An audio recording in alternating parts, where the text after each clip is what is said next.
highlight our newest area of policy work, healthy aging. Please join me in taking a brief look into this work and how we can all make New Hampshire a better place for older adults. Healthy aging is important to all communities. We all age, and we need to make sure that New Hampshire is supportive of our aging population and a place where people can see themselves coming, raising a family, but also growing old and staying here. And aging is not just about someone's physical health. It's about their mental well-being. It's about how they are connected to their community. The Alliance for Healthy Aging is a coalition of over 500 stakeholders across the state of New Hampshire. One of the primary thrusts of it is building relationships. What we're trying to do is to strengthen communities and helping to bring together a unified voice that supports an aging population. New Hampshire is the second oldest state in the country, and we need to make sure we've got all the supports in place to make sure that people have access to long-term care and supports they need in a way that they want them, which primarily is people wanting to remain in their homes and communities. You can't talk about health in New Hampshire without talking about older adults, how families are built and how families operate, and the great role and reliance that many of them have on older adult family members to contribute to the family's income, to care for kids. We work with advocates and meet them where they are and help develop them in ways that can change policy, help themselves, be part of the circle. 168,000 individuals in the state of New Hampshire are family caregivers. For that non-paid professional, that family member to be effective and to continue in that role, they need the support of professional organizations. A lot of people don't understand what you have to do when you're in a caregiving role just for somebody to live a quality life. With Joe, his progression declined very quickly. So it's been 4 years, and he's currently at the end stage of Alzheimer's. I came upon a respite program, a caregiver respite program that we could access to get respite into the home so that somebody could support Joe while I do errands. I'm a very outgoing person, and being isolated in your house is not something that I don't do well with. So I was like, oh, this is awesome. We had a listening session with caregivers, and Karen was at that listening session. It was her story, and she went to the lawmakers with Joe, that generated so many questions and so much interest. She is a wealth of experience, and her experience can help a lot of people. There are 4 areas of impact on the caregiver: physical, mental, emotional, and spiritual. It drains the caregiver to such a degree. So the respite care program is so critically important. The ability to have some time off so that you can be who you are. In the future, let me know about that advocacy opportunity and helping me to provide lived testimony. I think that supported the ability of legislatures to increase the funding for the respite program. It does save the state millions of dollars, people maintaining their individual and loved one at home. You can see it changing legislators' minds when they hear from a constituent. It is a person in their community who is actively dealing with this particular problem, and this policy, this bill that is before you, is a well-researched, well-documented solution to the problem. We can be those strong advocates alongside community partners, alongside people with lived experience to make change happen at the state level. Knowing that policy without the people is not good policy. We all need to be self-advocates, and it's no longer the time where we can wait for someone else to fix it. We really have that power. If individuals want to express that power through advocacy, we're a group here that can help people speak their truth.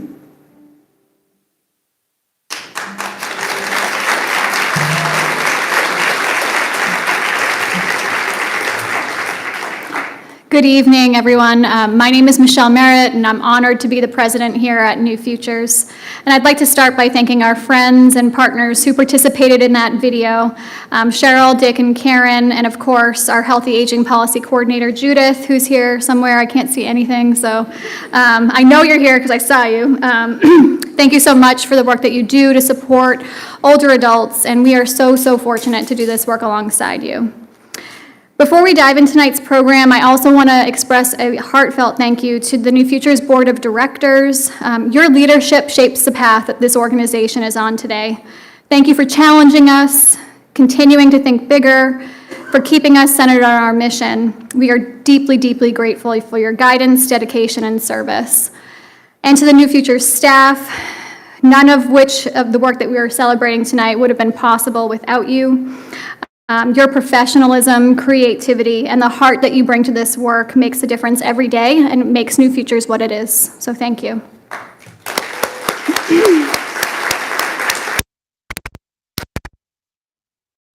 As I was preparing for tonight, I kept thinking and reflecting over the past year and how challenging it's been. And just yesterday, I was at an event with several of you, actually, and I heard people describe at least 3 different times it felt like the world was on fire. And I just want to acknowledge that the moment that we're in is hard, and it can be a lot, and it can be overwhelming, or it can be all-consuming if you allow it to be. But New Futures has been around for almost 28 years, and in this time, we have brought evidence-informed policy solutions to challenging issues at the State House. We've worked with every administration, every party, and every elected official who's willing to or wanting to collaborate, whether we agree on every issue or not. As a nonpartisan policy and advocacy organization, building bridges, educating, creating space for dialogue with those who especially disagree, and really, truly holding the middle is what we do. But again, this past year felt different. And for the first time, New Futures' nonpartisan values were called into question. And to be clear, we changed nothing about our approach. But as we collectively reflected on this with our board and our staff, we came to some conclusions. And I want to share those with you. First and foremost, upholding nonpartisan values does not mean avoiding difficult conversations or politicized issues. It means staying grounded in evidence.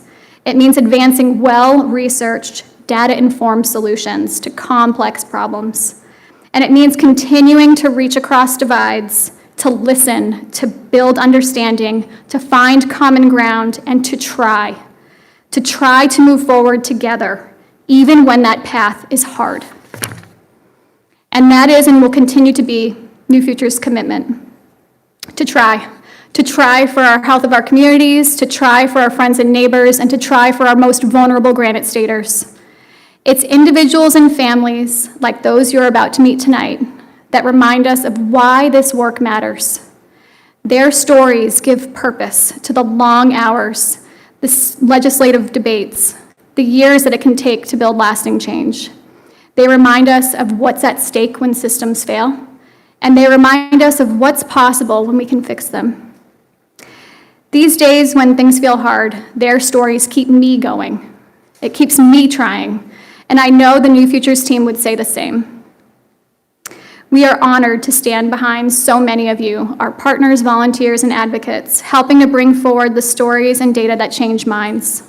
And every day we try to prevent more families from falling into crisis, to keep kids from slipping through the cracks, and to make sure every Granite Stater has what they need to thrive. That is the heart of our mission at New Futures, and tonight that's what we're here celebrating, our collective commitment to just keep trying. Which brings me to a fitting segue in our first award of the evening, which is going to someone who has truly embodied this value and just kept trying and trying and trying and trying this past year. The Advocacy in Action Award was created in honor of a former New Futures policy director, Jennifer Wheelwell Norton. It recognizes an individual who over the past year went above and beyond to share their story, respond to calls to action, and fight for sound public policy. This year's recipient engaged in advocacy for the very first time this past legislative session. She is a tremendous advocate, but first and foremost, she's a mother. In 2019, she tragically lost her 18-year-old son, Matthew. And since then, she has made it her personal mission to advocate for the behavioral health services that were not available to him. She bravely testified before numerous legislative committees, sharing her story and Matthew's. She waded through a marathon budget hearing to deliver testimony that changed how our policymakers understood our children's behavioral health system and forced them to see the gaps that still exist. Her courage, clarity, and compassion embody the spirit of this award. And she honors her son's legacy, not through her words, but through action, helping to build a system where other children receive the care and, most importantly, the hope that they deserve. I am privileged to recognize and introduce this year's Advocacy in Action Award winner, Katie Lyon-Pingree.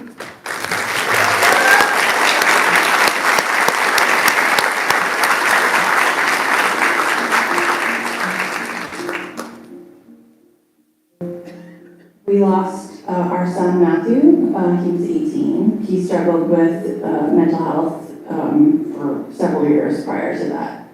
He was suicidal, but he actually died of a fentanyl overdose. That's why it's that gray area, because of his suicidality, he was already in the mode of trying to self-medicate and taking extreme risks to find himself some relief.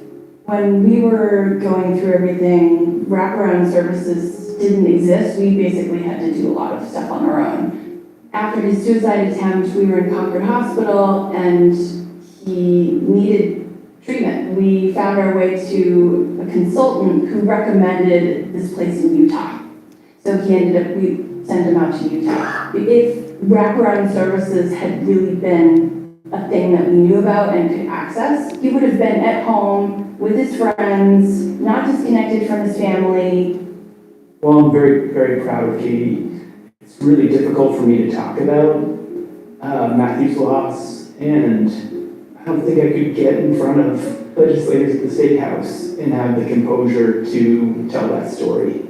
Katie is just a remarkable advocate. It is an inspiration to hear her. She stood up there in front of more than 350 people during a budget testimony and talked about how the bills related to Fast Forward and the state's crisis line 988 would have been transformational for her family if they had been available at the time Matthew needed it. And how it's unconscionable, really, that the state is still contemplating the value of some of these programs and whether they should be fully funded. The day of, I was absolutely petrified. I mean, I genuinely had a moment of, I want to leave the building, running away screaming. Just having, friendly faces, like Jim Doyle and Emma Savini sat with me for hours. I mean, I waited 8 hours to testify, and Emma was with me the entire time.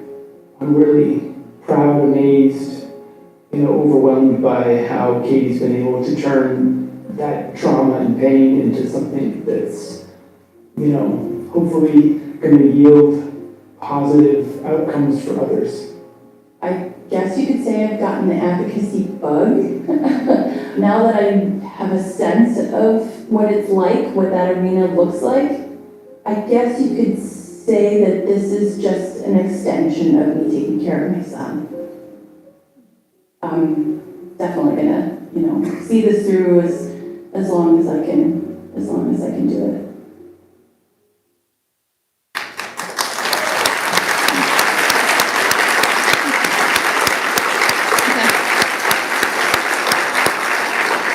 So I've heard Katie's story and I've watched that video at least a dozen times as I was preparing for tonight, and each time I come away more and more impressed with her.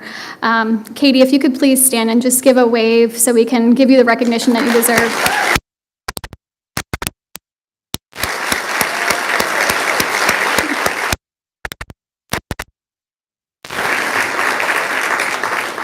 Congratulations, it's so well-deserved, and I'm honored to have been able to be beside you as you were trying, So as Katie and Matthew's story remind us, system change requires both lived experience as well as leadership within the State House. And none of the work that we do at New Futures crosses the finish line without the aid and support of dedicated legislative champions. Tonight, we are proud to recognize one of those champions with this year's Legislator of the Year award, Senator Susan Prentice. Senator Prentice has partnered with New Futures across a wide range of issues, strengthening maternal health, improving children's behavioral health, ensuring sustained funding for the 988 Suicide and Crisis Lifeline, and elevating constituent voices throughout the policymaking process. Her experience as a former EMT informs her work and connects directly to the issues that she champions, from emergency response and prevention to early intervention. For these contributions and her steady, solutions-oriented leadership, I am pleased to recognize Senator Sue Prentice as our 2025 Legislator of the Year.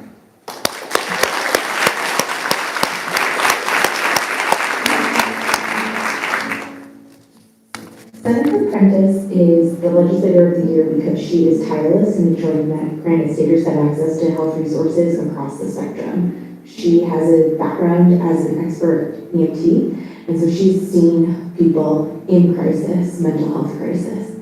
It was clear to me there were these significant gaps in systems of care. I have taken this experience and put it to work and been able to look at an entire system and then say, 988, we have to have that one access point. And New Hampshire has been successfully building out, rapid response teams, mobile medical or mobile integrated health care, but it continues to always be threatened by funding, sustainable funding that will support the infrastructure that's in place. Senator Prentice's work has really helped to ensure that moms and families and caregivers in New Hampshire will have a stronger foundation. We were lucky to work on a campaign around Momnibus 2.0. With Momnibus 2.0 built on the foundation of 1.0, working to include a depression screening for our new moms. They take their baby in for their checkup, and when they're there, they can have a postpartum mental health quick check to see if they should then be referred to services. Secondly, is being able to have in place a way for our obstetrical care providers, our pediatricians, and our primary care providers to work with consultative services for mental health experts. So having this consultation line that becomes available for them. She was there building a coalition, bringing unlikely partners together, having us all talk, sit down, and find a pathway forward. And you don't always get the joy of working with a member of the legislature that is so dedicated to the craft. And she will look beyond party politics, special interests, and others to ensure that we are able to pass legislation that works. Being named Legislator of the Year by New Futures, I'm honored and in awe. It represents the work that, the bipartisan work that I like to do and in the areas that are really important to me.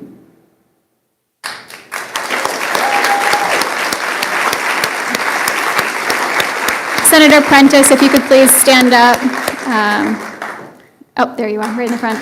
Congratulations. Thank you for all of your work.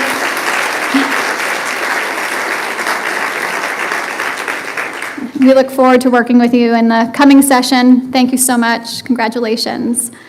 Next, we're honored to spotlight 4 remarkable individuals whose work strengthens children's well-being, public health, and behavioral health access across New Hampshire. As you'll see in the following videos, these individuals are inspiring in their own right, lending their voices to important policy conversations on issues affecting our most vulnerable Granite Staters. It's my pleasure to introduce this year's scholarship recipients, Dr. Julie Kim and Dr. Christine Arsenault, Dennis Calcutt, and Erin Downey.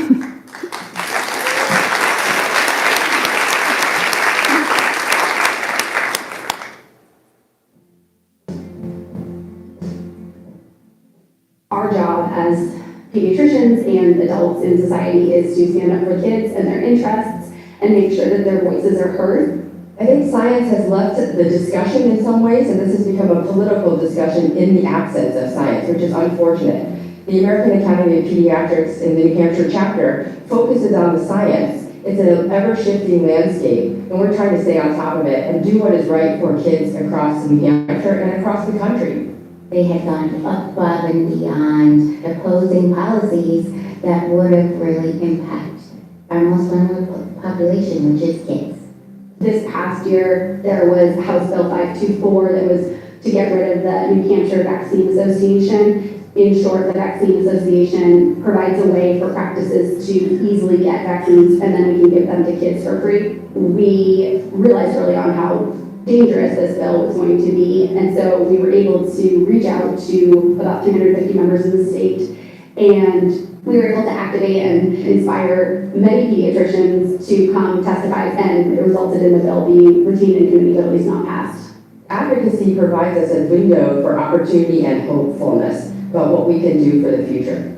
It's a skill to learn how to advocate. It's a skill to learn how to testify. New Futures has been fantastic in holding these workshops for us to teach us how to improve. New Futures has been invaluable to us, identifying the issues that are of utmost importance and giving us ideas about how we can help. It's wonderful to be recognized. It gives us leverage, actually, to say we are doing this work, for other people to know we're doing this work. It also encourages other people to join us in this work. We are coming up on another year with many opportunities for advocacy. Please stay involved. Please reach out and keep fighting for kids in our state.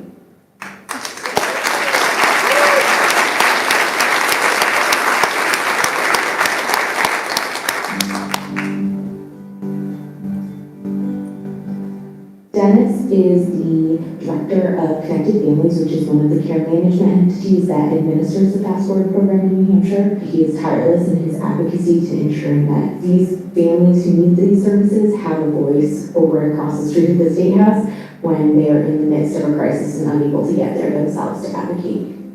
We are providing care coordination services to children and their families who have serious mental health needs and challenges, wrapping the services in a way that supports that family. As the care coordinator, we coordinate all the team meetings and work out all of the back-end scheduling and making sure that everybody's on the same page every month, giving the families the tools and making sure that they have the supports in place so that they're prepared to navigate any challenge that comes up in the future. The values are to be family-driven and youth-guided, community-based, culturally and linguistically competent, and to be trauma-informed. We have seen families who benefited from this practice. It is life-changing.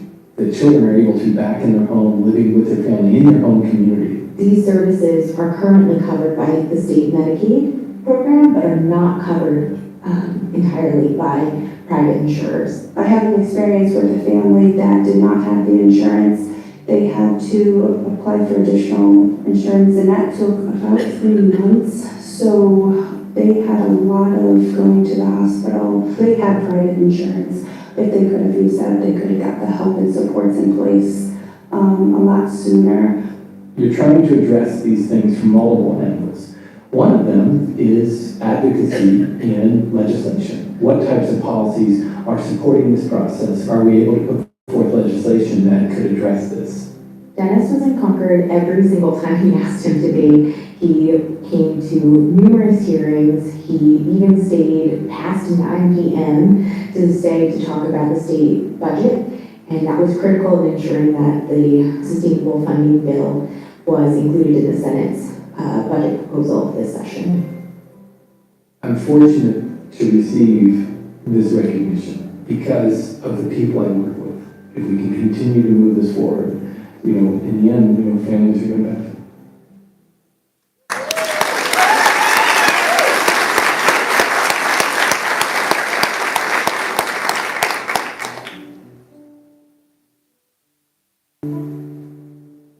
In 2023, New Futures had their award ceremony at my job. I was like, this is some of the coolest stuff I've ever heard of. I didn't know people could get involved like that. Aaron was selected for the Kids Count Scholarship Award because they are a tireless advocate. Their story was incredibly powerful in advocating for community-based resources where we know kids have the best outcomes.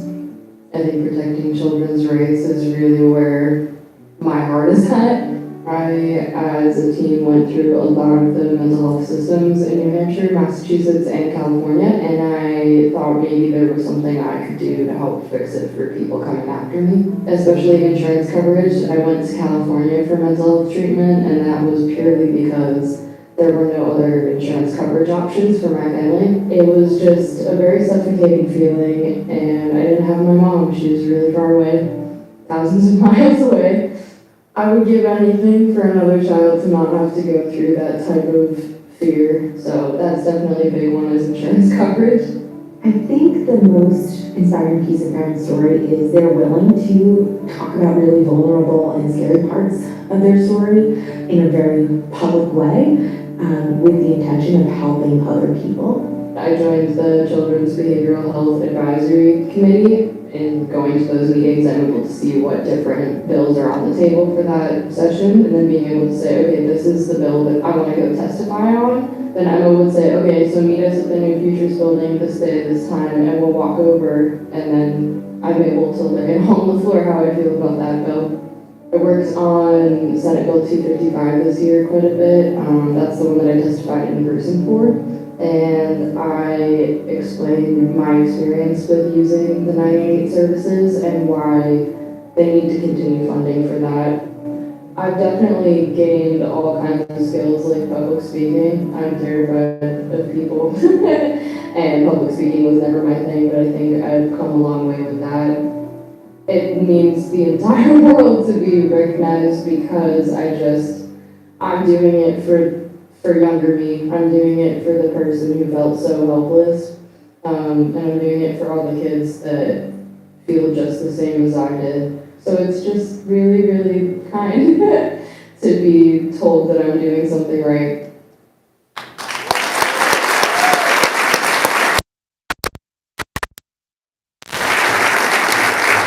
If our scholarship award recipients could please stand so we can again acknowledge you. Thank you.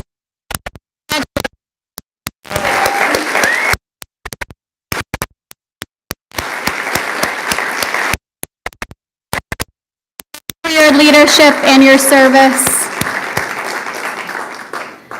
Thank you. So our final recognition for tonight is an award that's not given out annually. It's reserved for exceptional leadership and collaboration in advancing the health and well-being of Granite Staters. And this year, we are proud to present the New Futures President's Award to New Hampshire's 13 regional public health networks.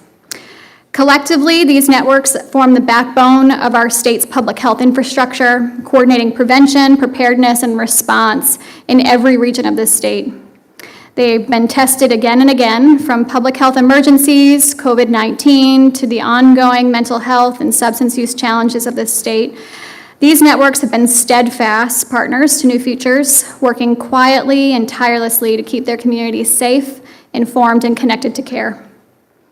Their collaboration and professionalism strengthen New Hampshire in ways that will be felt for years, and I am pleased to introduce you to New Future's 2025 President Award honorees, New Hampshire's Regional Public Health Networks.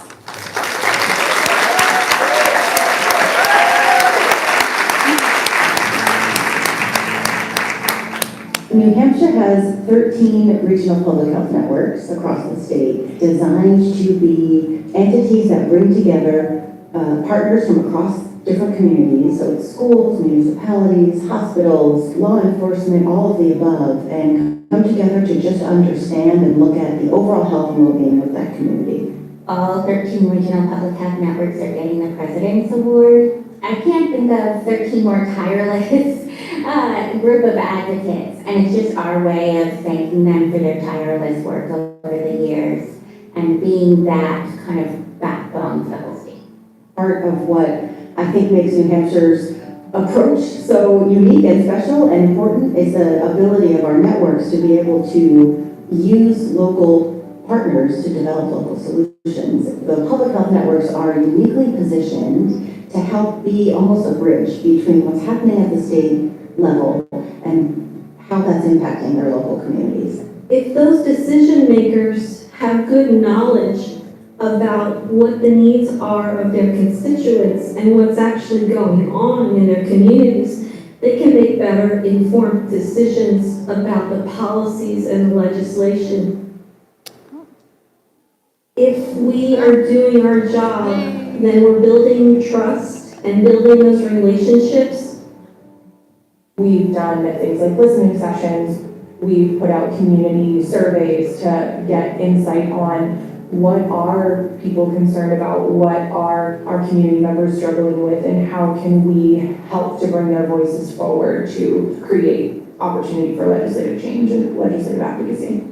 We have developed what we call ISIs, which are intentional social interactions, where we invite people from the community to come and gather with us, and we have community conversations on health topics that the community lets us know that they're interested in. Maybe they can't make it to the State House, but I can. And so when I come bringing their voice to the table on very important issues. I think it's really important for lawmakers to hear from people who have boots on the ground. We are the ones that are having the experiences with the people in the community. My background was in a hospital. I did not have a background in politics. New Futures has been a fantastic support. They've provided education. They've supported us at the State House. And they provide a breakdown of these bills because they are not common language. It is not easy to understand. New Futures and New Hampshire Children's Foundation have done a really great job with bringing all of our public health networks together to really share and cross-collaborate between regions to really create a collaborative voice for issues related to substance use, mental health, food access, housing, transportation, and other social determinants of health. It's important for me to support the community. I know them. I get to spend time with them and hear what their concerns are. There's certain people that you really connect with, that you create a bond with, and I think building that trust has really helped our community. In 2024, New Hampshire reduced our overdose fatalities by 35%. And so that's significant, and yet we still have a lot of work to do, but that couldn't have happened without the work of our public health system. Advocacy work feels so impactful when you create that change that's going to have that trickle-down effect, creating new social norms, creating communities that are investing in the health and wellness of the public, right? Public health. I applaud the work of all of the public health networks. New Futures would not be as effective in our own work if we did not have their partnership.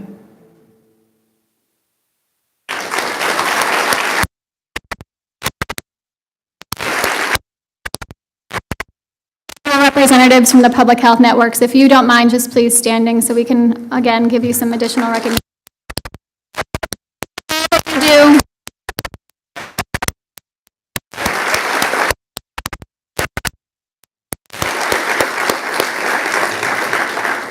Thank you. So as we close tonight's celebration, I do want to return to the idea of trying. Trying is what advocacy really is. It's showing up even when the outcome isn't guaranteed. It's sharing your story even when it's hard. It's writing testimony, meeting with lawmakers, or making that one last phone call.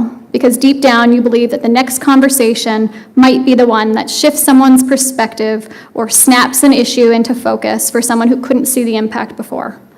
Every honoree we've celebrated tonight is proof of what can happen when people keep trying. When we combine persistence with courage, collaboration, and commitment, change does follow. To our donors, volunteers, and partners, thank you for standing with us in the hard work of trying. Together, we can build a healthier, more hopeful New Hampshire for all of us. And congratulations again to all of tonight's honorees. Thank you very much for joining us, and let's keep trying. I'd like to now invite all of the honorees up to the stage for a quick photo and hope the rest of you will take a moment to join us upstairs. Find the folks who have won an award today, congratulate them, and thank them for their work. There's dessert upstairs, so thank you all and have a great night.